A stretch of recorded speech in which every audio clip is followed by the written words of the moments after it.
Good evening, guys. How are you? It's the Guitar Historian. Hope you're well. So, I wanted to make a video tonight because I've honestly been thinking about this all day. And when I heard this news story come across, I was touched in a very visceral way. Disgusted, I would be more akin to say there. Disgusted about what I heard.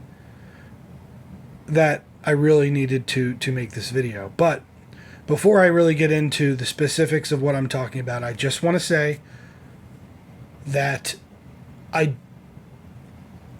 I do not want this video to become a attack of any particular religion or ideology.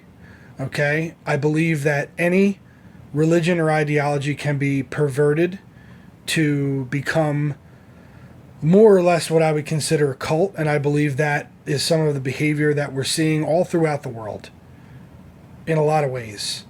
And a lot of these extreme behaviors and a lot of these people that are willing to have these weird outbursts and things of that nature, they've allowed ideology to get into their head and to basically turn them into subhumans, to basically turn them into people that would do things that normally they would not do. But I don't want this to become a attack on any type of person, religion. If anybody in the comment section goes there, I will boot your ass out of here really fast. So I just want to say that right now, okay?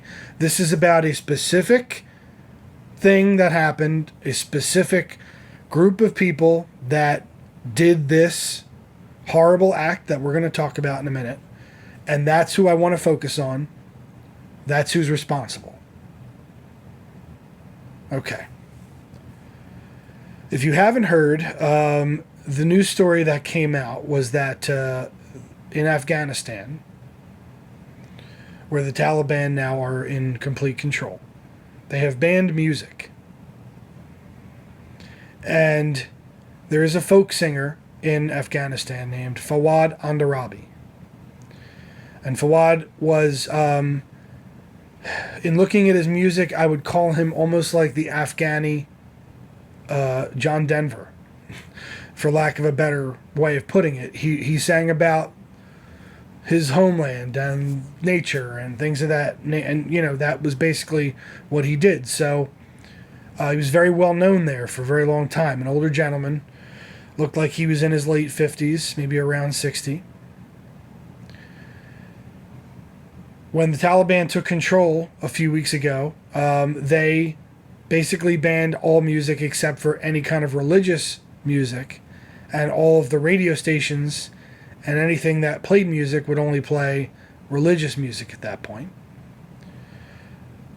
They visited Fawad's home, and I don't know exactly what happened, but the report is that they had tea with Fawad. And I'm assuming at one point they asked him to sing a song, what he would normally sing. And their reaction to that was to drag him into the middle of the street of his village and shoot him in the head, killing him.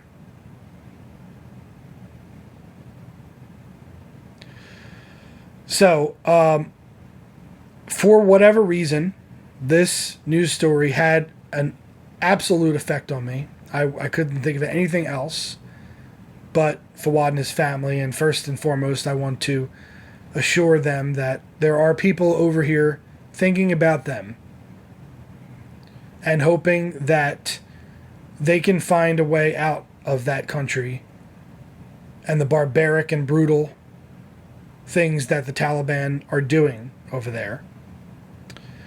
And as I said, this is just another illustration of how an ideology or a religion can be perverted into a belief system that basically turns those who believe in it into tyrants, into brutal dictators, that if you don't believe in what they believe in, you will be killed. Now, I know that that sounds very modern and that I'm talking about Islam, but I think everybody out there needs to remember little things like the Crusades and the Spanish Inquisition and other issues that Christianity has had over the years.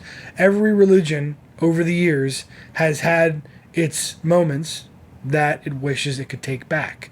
So, as someone once said, let he who is without sin cast the first stone. Let's just leave it at that.